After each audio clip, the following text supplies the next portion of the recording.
Ayesha Williams is the Executive Director of the Laundromat Project, a New York City community-based arts organization dedicated to making sustained investments and growing a community of multiracial, multi-generational, and multidisciplinary artists and neighbors committed to societal change. She is an arts professional with almost 2 decades of experience working with visual artists, presenting programs, and generating funding for commercial galleries and nonprofit institutions. Prior to the Laundromat Project, she managed visual arts at the Lincoln Center and served as director of Kent Gallery in New York City. So I'm so excited to welcome Ayesha up to the podium and take it away.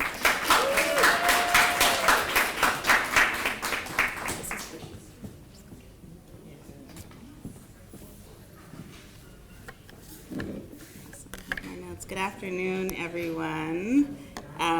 Good afternoon. I'll start with just some thank yous. A very quick thank you, but heartfelt and deep thank you to Stephanie and her team over at Museum Hue.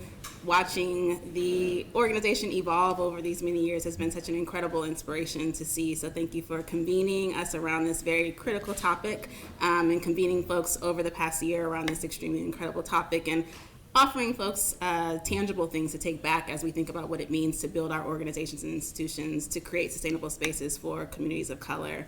I also want to thank Addison in particular for organizing us and making sure that we're here and the presentations are up. So thank you for that. And then my peers in this panel or this portion of the conversation, Rand and Bobby, for just your peership and stewarding organizations as well across the city. And then a special thank you to Raymond and his team here at Weeksville for stewarding this incredible institution that is a beacon for us all. So thank you for that. And those are my quick thank yous. And all of you for being here to listen to us today. So thank you. And let me move myself there. Yeah. And so I'll give a little bit of a brief background about the LP and who we are, but very briefly because I know you are here to hear about us and capital campaigns and buildings and what it means to be anchored in space. But very briefly, the LP is an 18-year organization. We are a POC-centered organization, primarily serving artists of color in communities of color. We were founded in 2005 by Risa Wilson, who is a community organizer, arts administrator, and many, many other things. Risa wears hats around philanthropists, all the various different things and roles that Risa serves. But Risa founded the organization in Bedside, Brooklyn. What she wanted to do was create a space. She is from a community or a Caribbean family, wanted to figure out a way to connect family and community with art and provide people access to art experiences that were outside of the white box galleries that are oftentimes not inviting or accessible for people within communities. So to show that art could exist anywhere, even on your sidewalk, in your neighborhood laundromat. One of the things I should always say in a presentation is that we actually do not program in laundromats and we do not own a laundromat or work in a laundromat. At the beginning, which I think is a part of thinking about what it means to create spaces, to develop spaces that serve community. In the beginning, Risa had the vision that we would own and operate a laundromat, thinking about laundromats as being natural convening places for people, particularly here in the city. You do your laundry, right, out on your block, you're next to your neighbor in the middle of a cycle, spin cycle, dry cycle, you're having conversations, you're talking about things that are happening in the neighborhood, you're organizing around things that you want to see changed. And so for us, the laundromat has become a metaphor for natural places where people convene with one another. So we do programming, again, no longer on laundromats, but on city sidewalks and community gardens, any place where people would naturally cross paths with one another is where you will find us as an organization. And originally, in Risa's idea, we would own and operate a laundromat, and then that laundromat would actually fund the organization and institution that would exist above the laundromat. The 2008 financial crisis happened, and owning a laundromat was no longer seen to be a sustainable or viable financial option. I will say that every single day I do get calls from people who want to lease us laundromats or laundry equipment. So apparently maybe there is still a very thriving market for it, but not for us as an organization. And so a little bit about what we do, we work with hyperlocal residents and artists to creatively consider and address critical issues impacting our communities. And we also advocate for systematic changes that support collective well-being and reinforce social bonds. So the way we do that is through our core programming, which includes an artist development program. It's a residency program in which we provide resources, financial support, mentorship, peership to artists who have a particular project that they want to see realized in the community that they are most deeply connected to. So we support up to 5 projects a year in our residency program, and for our fellowship program, that's targeted primarily to creative artists and cultural producers around the city who have an interest in learning what it means to engage in a community-based practice and introduce those learnings into their everyday practice. And so they go through a 6-month training program with us, which is our fellowship program. In addition, we do artist funding, which is a newer aspect of our work, where we provide micro grants to local Bed-Stuy. We're based in Bed-Stuy, and I will get into that. But to Bed-Stuy artists, cultural producers who don't necessarily have traditional access to arts funding, we provide micro grants to them through an open call process, as well as folks who've come through our artist development program. The way that we envision our relationship with them is that it extends for the entirety of their professional career or artistic career. So we provide resources to them to continue to help support projects that have either been seeded with us at the LP or projects that they have realized since their time with us. And the last the part of our work that interweaves into everything is community engagement. So we, through many different ways, are a community-based organization, serving community directly through workshops, through convenings, through just casual meetups and get-togethers, but bringing folks together to incite and invite conversation around issues of critical concern in community.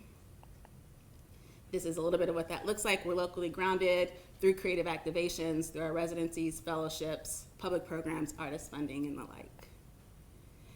And so this is our space. So we are located at 1476 Fulton Street.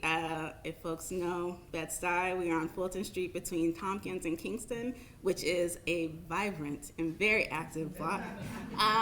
Anybody who knows, it is very, very vibrant. It is all the things that is life-giving on any given day.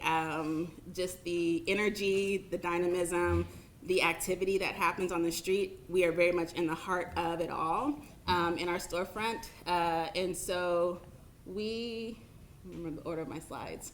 So historically as an organization, we actually were activating many different neighborhoods across New York City.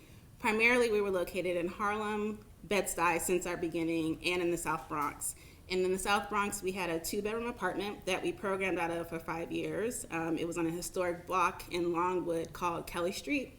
A very active community organizers, and just a beautiful group of individuals that we worked with alongside and collaborated with for 5 years. The basement, the apartment was in the basement. It was a basement apartment. And so we were there. It sat in front of a community garden, and we would do workshops weekly, daily, and workshops around food making, community gathering, yoga. We had little kids coming into the storefront to do art making activities, but it was really a beautiful experience and opportunity for us to understand what it meant as an organization to engage in community. It's something that we have trained artists around for the 18-year history of our organization, but what did it mean for us as an institution to actually engage in that practice? And so 5 incredibly generative, nurturing years with our friends and neighbors at Kelly Street, we went through a strategic planning process. And what we found through that process was what we understood our purpose as an organization was to be deeply embedded in a neighborhood while still supporting artists citywide. And so we did a really deep look and a very, very deep look in understanding if we were going to anchor in a single neighborhood, what neighborhood would that be? We had this beautiful relationship with our friends at Kelly Street, but also realized that we serve both artists and neighbors. And where those two things intersected actually wasn't the South Bronx, it was Bed-Stuy. And so once we identified that as a core anchor space where the mass a number of artists that we had supported, community that we engaged, partners that we had touched, we made the decision to start looking in Bed-Stuy for a home for the organization, and a leased home, not a purchased home. And I will share about a purchased home at the end. I'm manifesting it. But, and so we identified this Bed-Stuy as being the anchor location, or where we actually wanted to fully lay our roots as an organization. And we found a space, this space on Fulton Street, 1 month before before COVID became a thing, and actually signed the lease 2 weeks before the city shut down. And one of the things that I always say, and my predecessor, Camille Laissamy, who was the former founding executive director of the organization, I was in California for the first 2 weeks of the pandemic, and Kemi was at her home in Flatbush, and we were on the phone, and we were like, what does it mean for us to sign a lease on a space and we have no clue what in the world is happening in the world? And my mother was sitting next to me as Kemi and I were on the call, and we kept going back and forth, and we're like, should we sign it? Should we sign it? My mom was like, sign the lease. So we signed the lease. And one of the things that we really thought about when we signed the lease was, once we get through this, people will want a space and need a space to gather with one another, to convene with one another, to connect with one another, and we wanted to serve as a home for that to happen. So we signed. Am I jumping ahead? I am. Let me take a step back and just share as a point of practice for folks some of the things that we considered when we were thinking about what would be our anchor home. We wanted to, like I said, identify a location where we had a critical mass of both artist community and our community of neighbors. We wanted to deepen our organizational practice, working hyperlocally and in close rhythm of community and neighbors. We wanted to be anchored in a single neighborhood, house our programming and our administrative work under the same roof. For a number of years, our administrative offices were separate from any of the program that we had done. So our administration offices were in Harlem, while we had our community space in the South Bronx. And we found our admin offices in we were in the Lower East Side, lots of other places, but they were always disconnected. So we thought it was important, or knew it was important and critical in the continuation of our work, to unify those two things together with one another in a single home. And we also wanted to build a space that was public, where the public was both a public and creative community hub for neighbors to gather. So those were some of the priorities that we had listed as we were trying to identify a space. And so we signed the lease on this space, which is our storefront at 1476 Fulton. Some of the things that we had considered as we were looking in our search was the size of the space, proximity to public transportation, the potential for diverse programming in the space, and the costs were kind of key critical things that helped us identify the actual location where we found ourselves. So something else as folks are considering capital projects, if helpful. And a question that we continue to ask ourselves is how the LP might weave our work into the everyday rhythms of the neighborhood where we would find ourselves to be, which is Bed-Stuy. And so this is another photo of us on Fulton in front of Restoration Plaza doing a community program during one of the restoration support activities. A little bit about our history in Bed-Stuy. So one of the things also for us as an organization, particularly our pedagogical practice, one of the things that we teach, which is something that we've learned from urban bushwomen, is the practice of entering, building, and transitioning or exiting through community. So one of the things that we are very intentional about is what it means to go into a community, to do work in community, to build with that community, and if it is necessary, what it means to transition out of a relationship with the community or to exit from a community. So before we enter into any space, we also have to understand and think about what our intentions are and what our connections are to a neighborhood location. So again, in identifying Bed-Stuy as our anchor home, we thought about what is the LP's history in Bed-Stuy. We had a long history of investment in the neighborhood through the artist projects and community partnerships. A third of the projects that we had supported over the years, so we've supported 90 projects over the year, 1/3 of those are actually based in Bed-Stuy. And the projects that we supported are aligned with many things, issues of critical concern with our Bed-Stuy neighbors as well. This is inside of our home. And so one of the first things that we did after we signed the lease, again, it actually took 2 years for us to physically be in the space and start programming in the space after we signed the lease on it. But we spent 2 years in deep listening mode. So we connected with over 100 neighbors, and everybody was introduced through an introduction by someone else. We would ask folks if there's anybody on the block who we need to speak to, who if we kind of do anything at all and they do not know about it, then we have not done our job properly. And so through that process, we spoke with over 100 neighbors, community leaders, block leaders, the local just like person who knows every single thing in everybody's business over the whole like history of that person. We've spoken to all those folks to really understand what it meant for us to be both a physical space, an institution, and an asset to a community. So if we were doing any programming, what programming were we developing that would help serve the neighborhood as best as possible? So some of the things through the learnings that we understood were of importance to the bedside community were issues around social cohesion, legacy and preservation, gentrification and displacement, neighborhood wellness and recovery, and community care. And that helped us also to think about being in a physical space as we're orienting and thinking about our programming in this space. What is the programming addressing, or what is it designed for and to do? And so helping us develop and understand what it meant for us to be in place. Some of the programs that came as a result of that are, like I mentioned, our microgrant fund, which is the microgrant fund that we offer to artists and cultural producers in the neighborhood. We also have a window commission program where we offer an honoraria and production support to an artist to design our front storefront window facade. And then we also have a residency program that's specific to Bed-Stuy community members. So the residency program that I spoke about earlier, there's one that's specifically dedicated to artists in Bed-Stuy. And it helped us orient around what our priorities were. So building relationships and trust, centering long-term generational residents, amplifying local legacies and histories, and expanding knowledge of the neighborhood ecosystem. That's the window commission that's there, that's in front of our window. And then both in thinking about the space, developing the space, identifying the space, all the various different things, what does it mean to actually engage and be in the space itself? So we think about intentionally our community engagement programs. So we think about what it means to build dynamic community engagement programming, anchored in a physical location that centers mutually beneficial relationships, supports collective well-being, and advances artists and neighbors as change agents in their bedside community and beyond.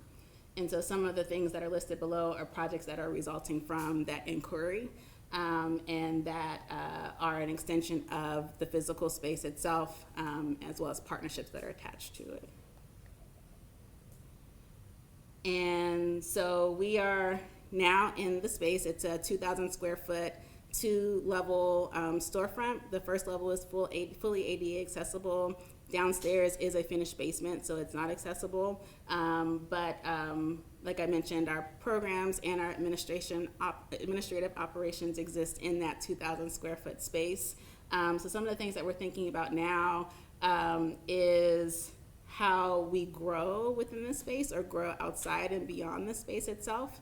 We're a rapidly growing and evolving team, and at some point the space will no longer be able to house all of us. And so the way that we financed this capital project is actually self-funded in the very beginning. We actually had reserve funds which we used towards the build out of the space. Again, back to this question about how could we help serve and be of service to folks. As we come out of the pandemic, we felt that that was a critical thing to direct budget funding to. So regardless of if we were able to secure a funder for it, we would make sure it happened. I'm very, very particularly interested and energized around what it means for small organizations to become self-sustainable so that we don't have to wait for government funding or foundation funding in order to do things and create critical spaces like this. So we did the build out with some reserve funds that we had, but then actually advocated for funding from foundations to help make up the difference for us. So we spent a year doing that, but it's a 10-year lease, and at some point we will grow out of it and move beyond that. And so as we're thinking about that, we're thinking about what are possible new models for shared ownership of property, as well as cultural assets to build generational wealth within the communities the LP serves. So again, thinking about how we as a cultural institution can help serve as an asset to community.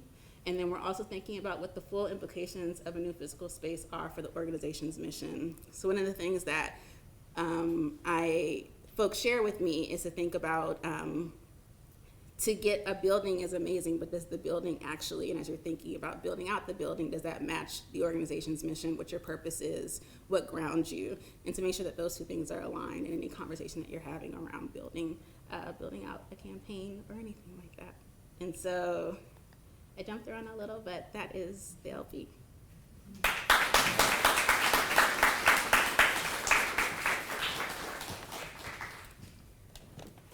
Thank you so much, Ayesha. It was wonderful to hear about the Laundromat project's journey.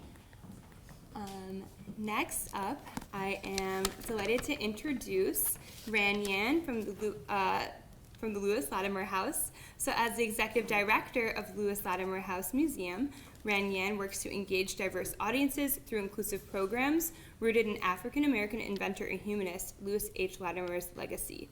In the first 3 years of her tenure as executive director, Ran more than doubled the museum's attendance and budget. She builds partnerships with community stakeholders in Flushing, Queens, and various organizations across New York City. Ran is passionate about arts as a public good, as well as racial and gender equities. So now I'm excited to pass it over to Ran.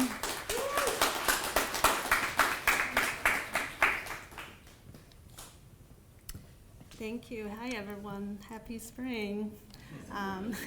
Thank you, Museum Hugh and Wicksville, for having me. I'm just excited to be here sharing and learning from each of you.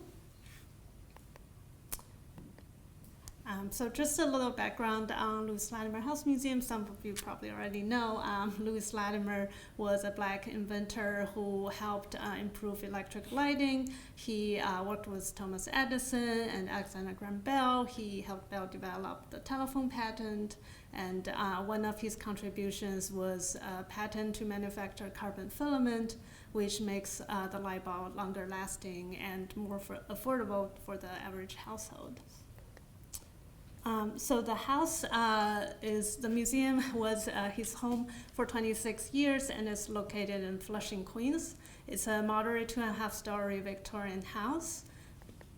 And a little background on our organizational structure. So the building and the site are owned by the New York City Parks Department, and our private nonprofit, the Lewis H. Latimer Fund, operates the site as a museum. So we conduct programs, we organize exhibit, events, conduct community outreach from the site.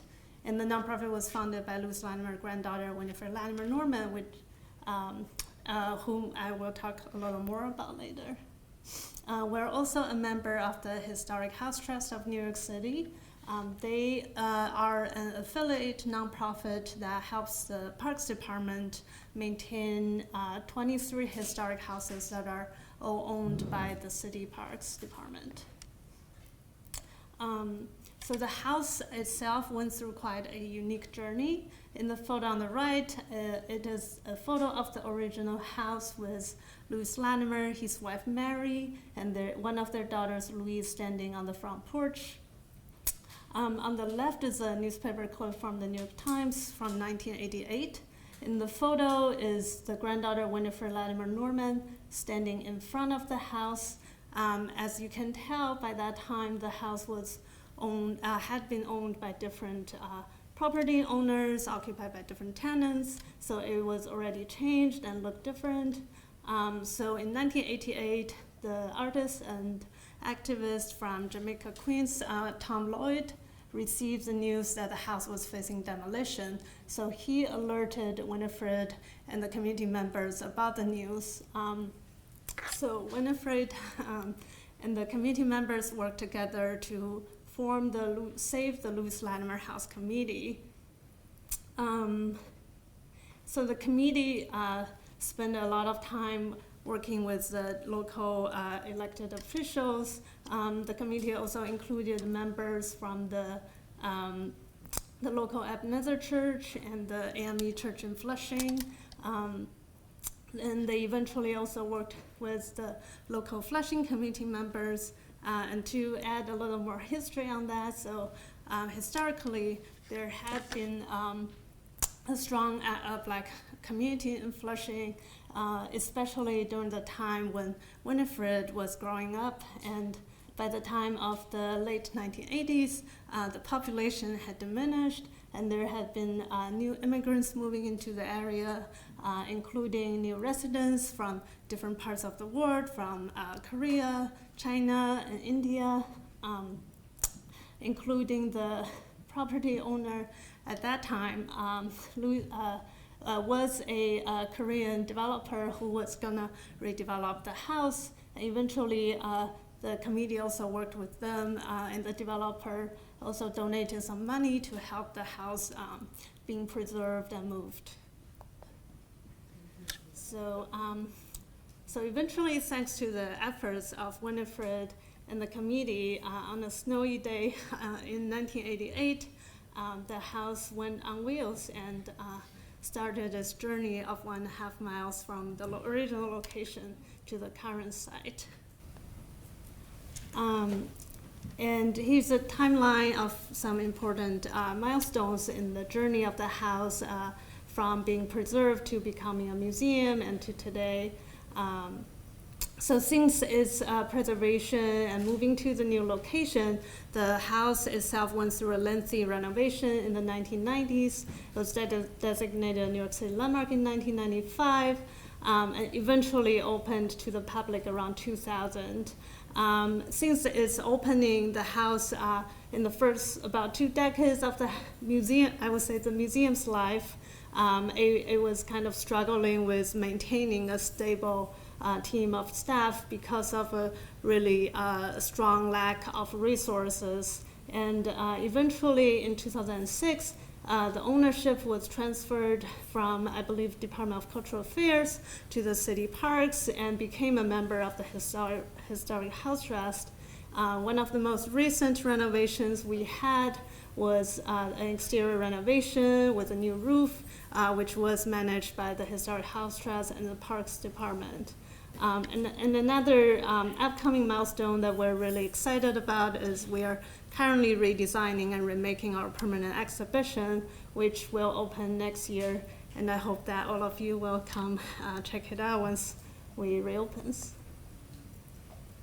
I think the photos might have moved around a little bit, but so one of our goals at the nonprofit, as we work with the city and Historic House Trust in terms of preserving and maintaining the house, is to make sure that smaller issues, minor repairs, and like daily maintenance issues are being addressed promptly, and kind of in the process of like keeping the city agencies and the Historic House Trust partners accountable to make sure those smaller issues don't get ignored and fester and eventually become a full-blown capital project, which oftentimes sucks up a lot more financial resources and staff capacities, and they also can have really enormous impact on the house's normal operation, so that when we do decide to launch a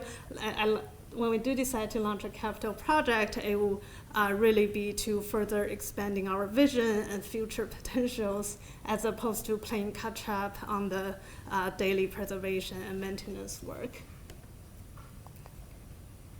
And a lot of what we do as a community today is to make sure that the local residents, as well as all the communities that historically have strong connections to the house, continue to see it as a place that they're welcome to and belongs to. And because Louis Latimer was such a multi-talented person, we try to celebrate different aspects of his legacy as an artist, as an inventor and poet. So we engage through different kinds of cultural programs and family events that activate different aspects of his legacy through art installations, through hands-on family projects, and mostly STEAM education. I don't think we have time to go into too much detail on this, but once the house itself was moved and preserved and renovated, and then I feel like that new journey really started to building the space as a sustainable organization. And it really took the Latimer House a while to figure it out. When I first started as a fellow with Monica Montgomery, and I think there were like almost 20 of us.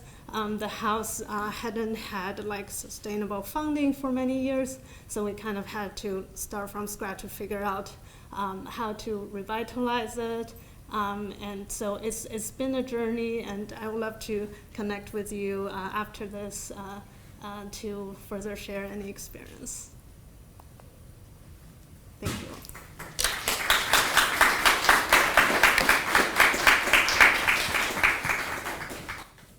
Thank you so much, Ran. And now I am pleased to introduce our final panelist, Bobby Digi. Bobby is a social entrepreneur, community organizer, and educator who has dedicated his life to empowering underserved communities worldwide. As a social entrepreneur, community organizer, and educator, his efforts have made him a valuable member of the community, and his unwavering dedication to empowering and nurturing communities worldwide is a beacon of hope for those seeking to effect positive change. Bobby is the founder and executive director of Canvas Institute of Art, Culture, and Civic Engagement, the first and only multidisciplinary space on Staten Island. Welcome, Bobby. Thank you.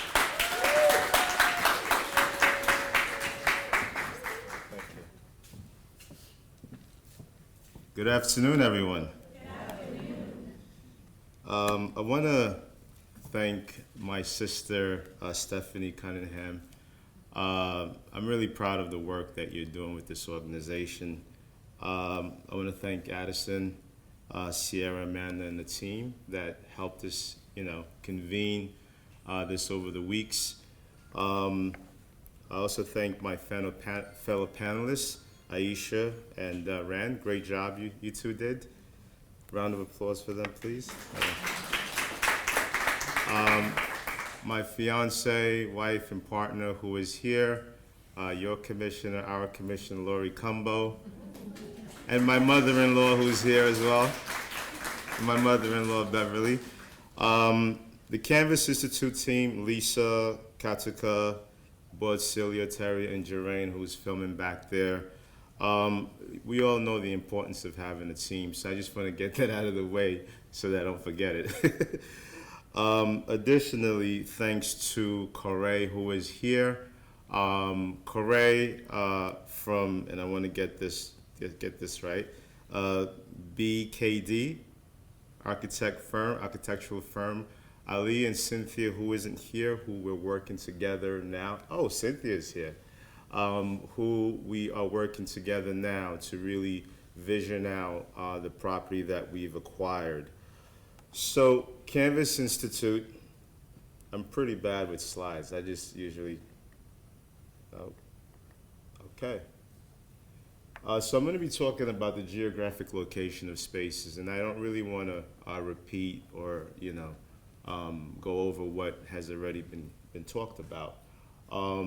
So Canvas Institute, as you heard earlier, is the only Black-owned, Black-led multidisciplinary space on Staten Island. Yes, Staten Island is one of the 5th boroughs of New York. Oftentimes people say, well, are there Black folks living on Staten Island? We're there and doing the work. The work of my organization, which I founded really 20 years ago from the parent organization, which is Island Voice. Canvas Institute was born out of Island Voice, really fueled and inspired by the tragedy that occurred with Eric Garner. There was a need to have a space where community felt safe to do art, create art, have dialogue, convene like this, and really come up with some of the burning solutions that we need for the challenges of today. Our work has taken us into schools. We're in about 12 schools now doing programming around anti-gun violence, social emotional learning, and I would say that we've outgrown the space that we're in now. Our space is located in the downtown area of Staten Island, which is, as soon as you get off the ferry, if you know where Bay Street is, we're up the block from Bay Street. Good geographic location. We've been in this space we had a 10-year lease like fellow panelists, And oftentimes what happens with black and brown organization is we either get squeezed out of our spaces, priced out of our spaces, or you know the rest. And I can even give some credit to Museum Hue in their convening of black and brown organizations over the past couple of years. We really started to look and ask ourselves, what is the legacy of black organizations, right? How do we sustain the work, preserve the work, and transfer and carry the work to the next generation? So I really began to think about that as someone who is, rose as a community activist and now social entrepreneur involved in different areas and expanding the work. What will it look like for the next generation? And oftentimes, if we get stuck in our silos, it's easy for us to quit, close, and allow for gentrification become the reason that we don't participate. But if we do think about what our ancestors here persevered and what they built in the foundation, if we draw on that strength, and I say that, that's how I move, that we can really begin to look at the opportunities that exist. Like I said, I'm not going to be using this slide thing. You all can have it afterwards. But that we can actually look for opportunities within our geographic location. So what did we do, Canvas Institute? So having been programming, building community on Staten Island in the North Shore, at this point, nearly 30 years, through Canvas Institute about 8 years, we have people that trust us. We have young people that come to our space to play chess, to enjoy arts, to create arts. We do open mics. And then we have seniors in the building that we live, about 50 seniors who we service. Especially during the pandemic, everyone realized the strength or weaknesses of their organization. And for us, that allowed for us to build a relationship with the population that exists in our geographic location. An opportunity came up where there was a property that had been a former daycare center, and relationship with the owner, who then passed away, unfortunately, we were able to really build through the children, and a deal was struck, so we were able to purchase the space. So that's a big deal. Give us a round of applause. So we acquired this space about a year ago, and again, similar to my fellow panelists, sometimes you sign a lease or you acquire a space, and there's a lot of learning that happens within that duration. Size,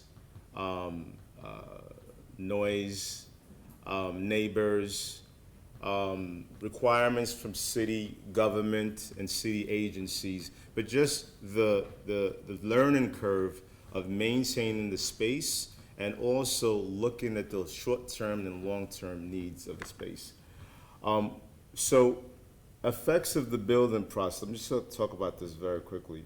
So the height of the, let me go back actually no. So in the current property that we've acquired, we've engaged 2 architects. One is here. Corey, raise your hand. We have Corey, and we have Cynthia, who's there, who's in the back. And what we've been doing the past couple of weeks, and this is actually happening now, right? So what I'm sharing with you, we're in the process. And how I met Corey, Ali, and Cynthia was actually attending the first workshop, right? This was about 2 months ago, 3 months ago? January. So in January, after acquiring the space, I said to myself, well, what do we do next? When I attended the first workshop, by fortune and faith, I met 2 architects who were engaging at this point. So there is a benefit for you being here and actually networking. And that's in real time, that's actually in real time. And what I want to go to our rendering actually. Okay, very good. So this is the space. The space is located on Victory Boulevard in Westervelt. The slides that I'm showing you was designed by our architect. This is the Masson. Masson is essentially when you acquire the space and you're looking to develop it, what can you do with the space? And you really need to start from there, because oftentimes we begin to invest or we begin to spend money, and then it's like, what do they say, measure twice and cut once? Exactly. So that is a step that we're taking right now. So this Masson allows for you to understand what you can build, what you can do, and to what height, and is it even acceptable within, the guidelines and the codes within the neighborhood? Is it consistent? So that's a couple of concepts. So we wanted a rooftop that we can utilize. Of course, we want to be able to do fundraisers, do gardening, do farming if we want, or utilize the roof for, yoga and so on and so forth. So we're thinking about tapping into as much of the space as possible, maximizing our space. So that's some other, so we have four concepts, or four potential concepts of what the space could look like. In thinking about that, we thought short-term and long-term. What could we do with the existing space that could also benefit the development long-term? And the thought behind this is really, funding, thinking about how much we would need and what we could do in the interim and then in the long term. The project is projected to be about $10 million. But there are things that we can do in the immediate to sort of retrofit the space or set the space up for the long-term development. Again, this is in the exploratory phase, but what we're doing is making sure that we're getting expert advice. And by the way, I left out our consultant, Toby and Matthew from Icona Consultant, are the folks who are helping us sort of lead this work that we're doing right now. So this is three concepts, again, courtesy of Correa and team and Ali. We all came up with this idea of what the finishing could look like. This isn't the final concept. This is just for us to begin to really do a deeper dive to what possibly and potentially can go there. We are exploring city, state funding, and currently have a commitment from our state assemblyman, Charles Fall, who's committed about $250,000.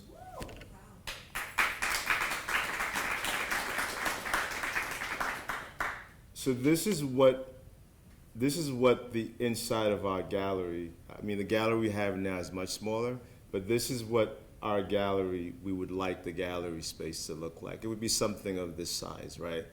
And the importance of space and actually property is that it really gives you, as an organization, leverage, right? To be able to not just accommodate your own programming, but that you can actually build community out of that, right? So that this offers space to maybe churches, youth group, education groups, and so on and so forth. So there's a real power and value, not just to ownership, but really, my colleagues were saying earlier, do we sign the lease? Some of these ideas or decisions are not easy to make, right? It's tough. But we have to look at the fact that, real estate now, especially in New York City, is hard to attain, but there's plenty of opportunities there. And it's not going to get cheaper, right? And there's a lot of great organizations and programs that often, and I see it, and sadly so, that are often, pushed out from communities, in many cases because either lack of education, lack of access. We can't forget about the inequities that exist, right? But through forums like this, and I say that as someone that is benefiting from it now and has benefited from it, from the networking that's happened, I think more of these types of forums us educating ourselves, sharing resources especially, right? And really also advocating with our elected city agencies, and bringing that closer to our community will put us in a better position in terms of building our legacy together. So with that said, I don't know how much time I have because I can get long-winded.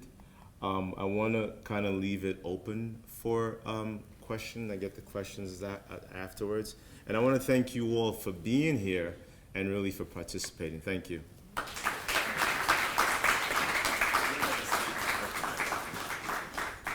I'd love to invite the other panelists back up for some questions.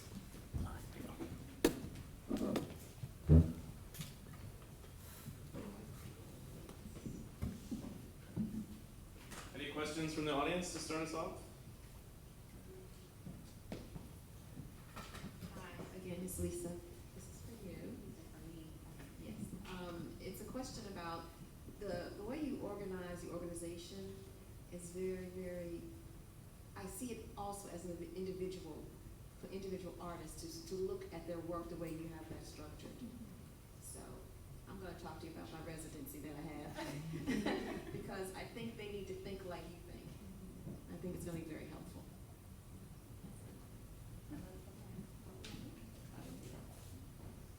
Any other questions? I have one. I was just curious, Ranyan, I do a lot of work in STEM. We design a lot of museum exhibitions around STEM, and I'm just curious if you've ever done any collaborations with the New York Hall of Science, like as a neighbor, especially getting communities, and young people involved in STEM and STEAM, and kind of using their resources, and vice versa, and then bringing your assets to their institution. Yes, the Hall of Science, which is in Corona, Queens, not far from us, they are a good partner we have. We kind of been visiting each other, promoting each other on social media, and we've been talking about collaborating on programs for a long time. Unfortunately, they were flooded last year, and they had like major repairs going on throughout their building, so we're kind of waiting for that to also, they now are reopened with like amazing upgrades, so we're like, once they are all set, the new reopening all settled in, new team settled in, we will pick up that programming collaboration conversation. But yeah, we, the staff visited each other and looked at each of our, especially the Hall of Science, incredible interactive exhibits. Yeah.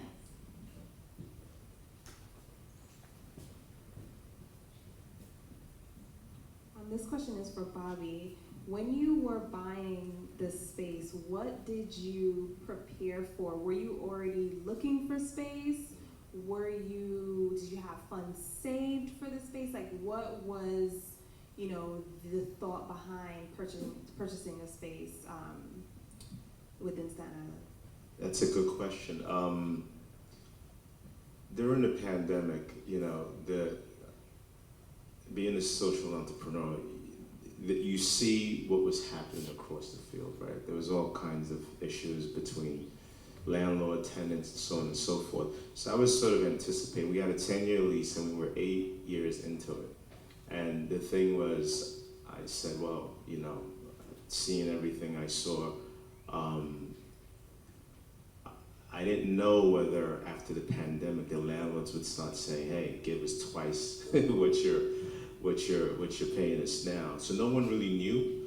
And the legacy component, so yeah, I had some money saved up, and I thought that it was a wise investment because, the market was fluctuating and it was an opportunity. So in buying it, I knew that one, the value would go up, and two, I was thinking, I want this organization to be in this community for 30, 40 years. The only way that can really happen is if you're beginning to look to own, because if you want to continue to lease, you will be at the mercy of the landlord, always. So that was part of the thought process. The other thing is, I understand the importance of ownership, especially in the community that we exist in Staten Island, New York, any community really. So those were the things that was the driver. And of course, it's a risk, right? And other investments could be made. But now that we own this, it's led us to an opportunity where we're working with great architects, right? Because we have a property, now we can talk about developing it. And looking at the opportunity of that property, there's a lot of equity and there's a lot that can be achieved there. So I just want to encourage organizations to really more try to think in that way. I hope I answered all the questions. Hi, you all. My name is Kenyatta. I wanted to ask just like kind of a more, probably a little straightforward question of how you all balance like your program management and space management, because when we're thinking about ourselves as small organizations, like getting a space can really do amazing things, and then a big thing it can do is like change your capacity. So I'm just wondering if you all can talk through things like, did you hire new staff roles? What were those roles? Did your own role as a leader in the organization, did that really change from being able to be really involved in programs to now having to be a space manager? Just getting to talk about kind of that nitty gritty, I think is good for folks to hear. Since I have the mic, I'll answer. So the thing with a historic landmark is it is a unique, unreplaceable landmark, but also it places a lot of limits on the operation of the building and the site, obviously, especially because the Latimer house isn't a huge mansion. It's a 2.5-story Victorian house. It was meant for a single family residence. So there definitely in terms of space, there's a lot of limit. We try to find ways to be flexible. So there is, in the house, there's one room that's our major activity room. It was an addition Latimer added as his personal lab. So we use that as our classroom. We call it the Tinker Lab, where we do most of the programming activities, so it doesn't interfere with the other rooms with the furniture, etc. But we also sometimes be flexible and have like a talk or a reading in the front parlor of the house, which has a really nice vibe to it.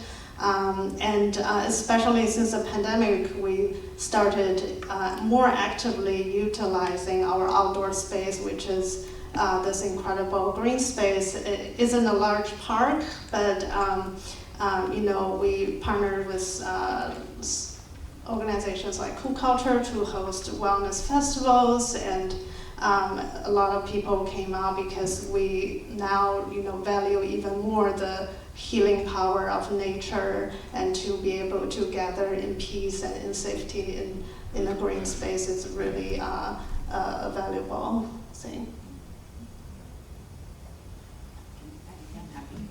I think that's a great question because it's something we're asking ourselves right now. We have a storefront space, so maintenance isn't extensive for us, but we did increase our programming staff in order to fill in all the things that we were doing within the space. But one of the things that we are asking ourselves intentionally is, how does purchasing a space impact the mission of the organization? Can we actually sustain the mission of the organization with a newer building that has a greater impact? So thinking about that staff capacity and ability to sustain those roles. So if we get a new space, there'll be much more to program throughout.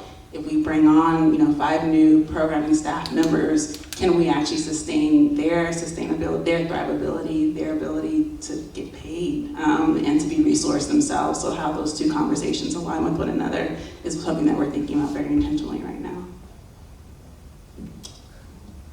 Yeah, I think, as an organization leader, you're constantly trying to be creative, right?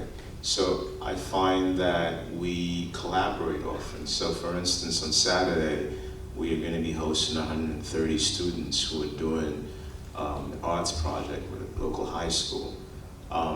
Now, the arts teacher essentially curated that, so we had space and we collaborated. And we have some of the experience, technical experience. So programming in that way often helps alleviate stress and staff and stress from the organization, and we're still producing really great quality community programming. So I find that if you expand in that space, that helps out. The other thing we do is that it comes from building community, so like with our open mics or our chess events, you find people who then come to you and say, hey, I have this idea or I have that idea. I call it collective impact or the synergy in there. And then of course, we have volunteers who help support, but it's a constant juggle, trying to find the balance in there. It's really building a good relationship between volunteers, and I think that quality programming attracts people who look to collaborate even more. Just quickly add, I loved when Melina talked about cleaning this morning. So because we're such a small staff, like everyone kind of keeps an eye out for like organizing things, like kind of treating the house as your own home and like making sure things are taken care of. The like so-called menial logistical tasks where each of us will do. I hit One thing just to add, something I'm thinking about is we think about capital projects, buying a building, but what does it mean to actually help sustain other assets as an extension of a mission? So like an actual brick and mortar is one way, but what does it mean to take some of that capital and invest in the cultural preservation of things that are connected to your mission itself? So that's something that we are, is it a building that is our next evolution, or is it using the assets that we develop to sustain the thrivability of a whole neighborhood ecosystem that's beyond just a single individual building? I just want to ask what you just said, Ayesha, because I know Laundromat Project had gotten a really big grant from Mackenzie Scott. And can you just share a bit about what you all did with those funds? I won't give the number, but if you want to share the number, how you shared it with it, and how you shared it with the community and such, if you could, because I think that speaks to what you just said, like, what is our mission and our goal? Is it continuing investing in Laundromat Project and ourselves, and also how are we investing in community and such? So absolutely, yeah. We received $2 million from Mackenzie Scott. It's public. Surprise gift, and just I think an affirmation of what we all do as cultural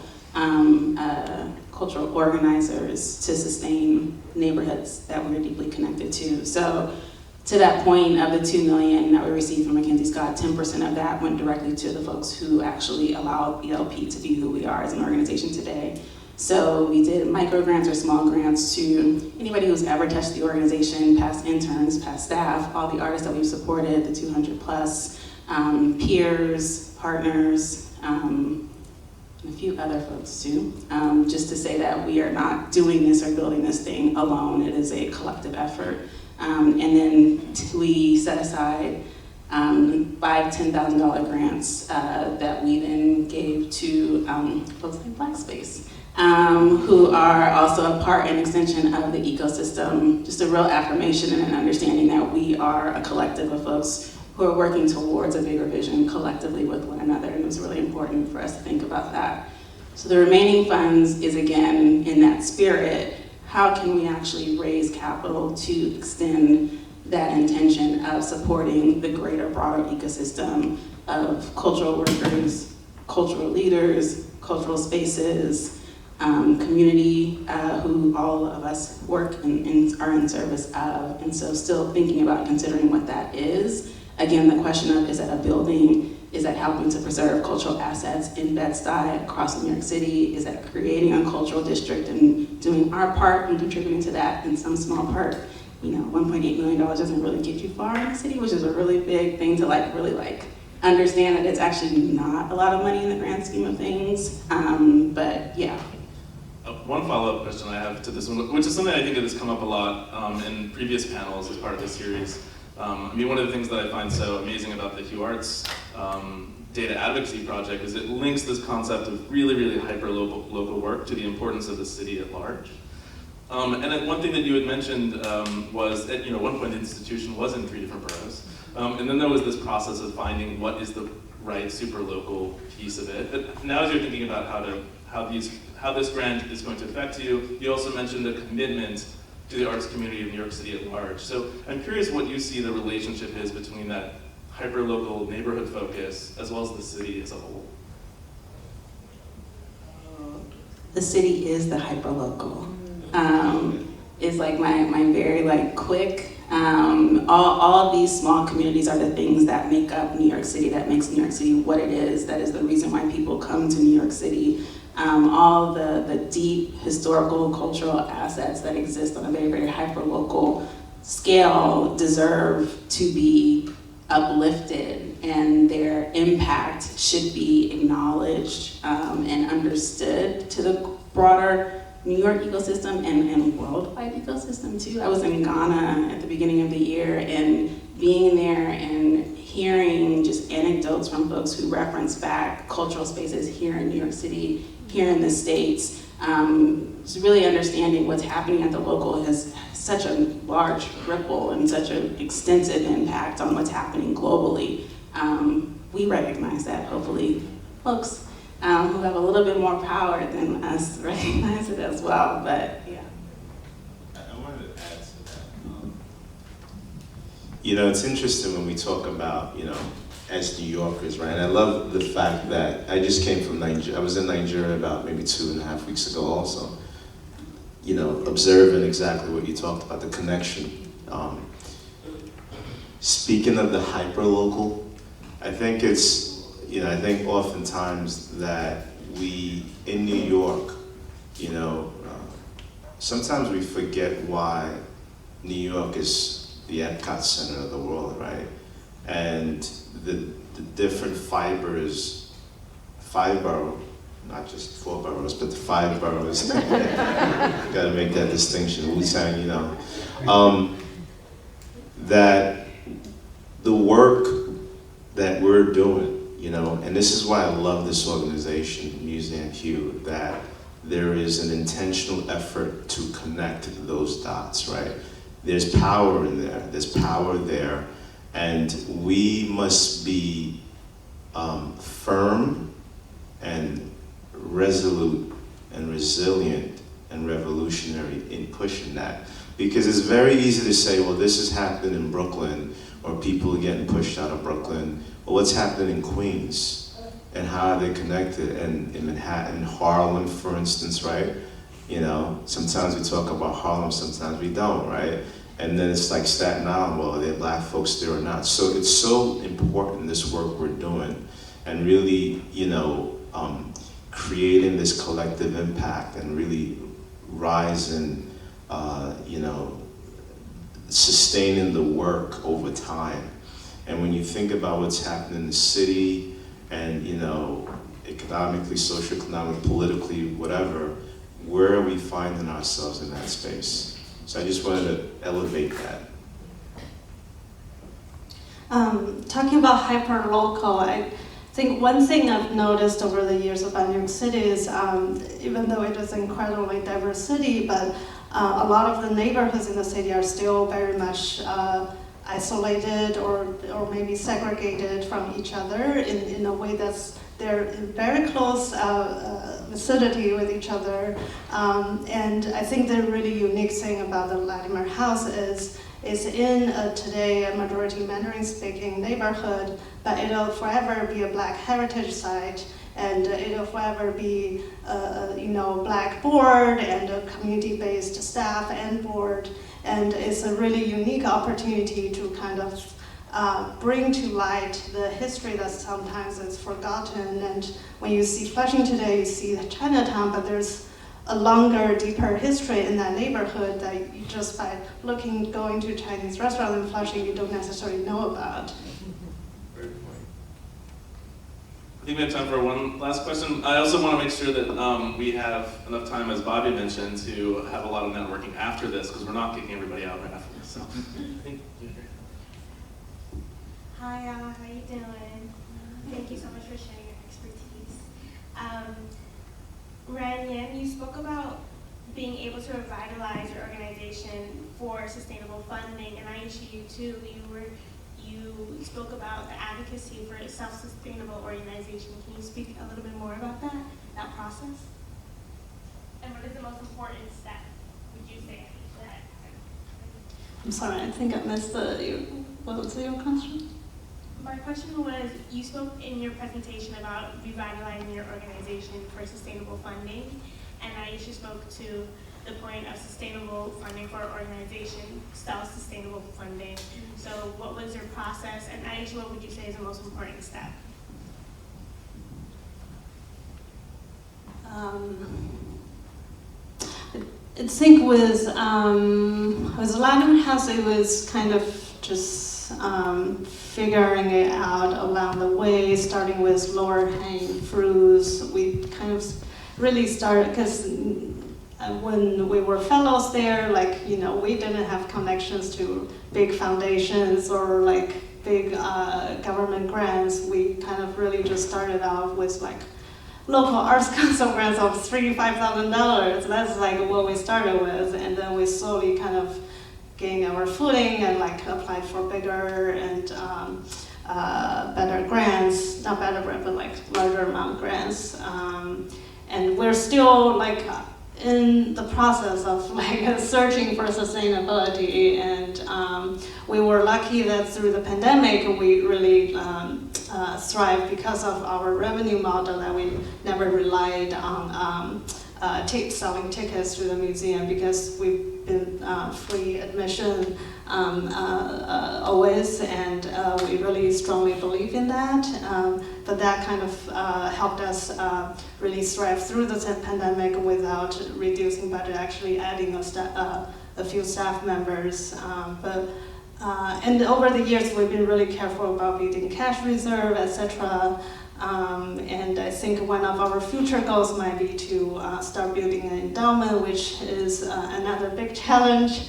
A lot of grassroots organizations never started with an endowment or a support from an affluent family. So it's an ongoing process.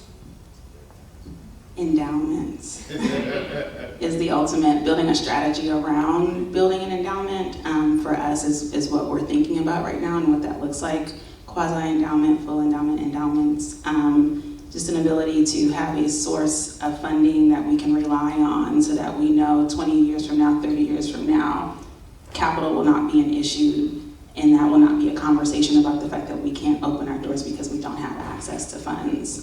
So to ensure the ability to do that now for the future is something that we're putting in place strategically now. So thinking about investment policies and practices, which is something that we've integrated into our practice, and then now starting the process of building on a strategy for building an endowment for the organization. So and I hope this gets shared in my presentation, and I made sure that I think I have 2 pages of resources, because I think that's super important, right? And I hope that gets shared. Anyone looking to start, there is information and there's where you can get it. You really have to educate yourself, but the information's there, the resources are there. If you follow the list, I promise you, you'll almost become an expert. But there's a lot of institutions that exist to provide funding, to provide the education, the know-how to walk you through it. And I think anyone really can do it. I just wanted to make sure that that was, passed on. That might be a great moment to end on, and hopefully by cutting off questions, we're actually going to open up lots more one-on-one questions. So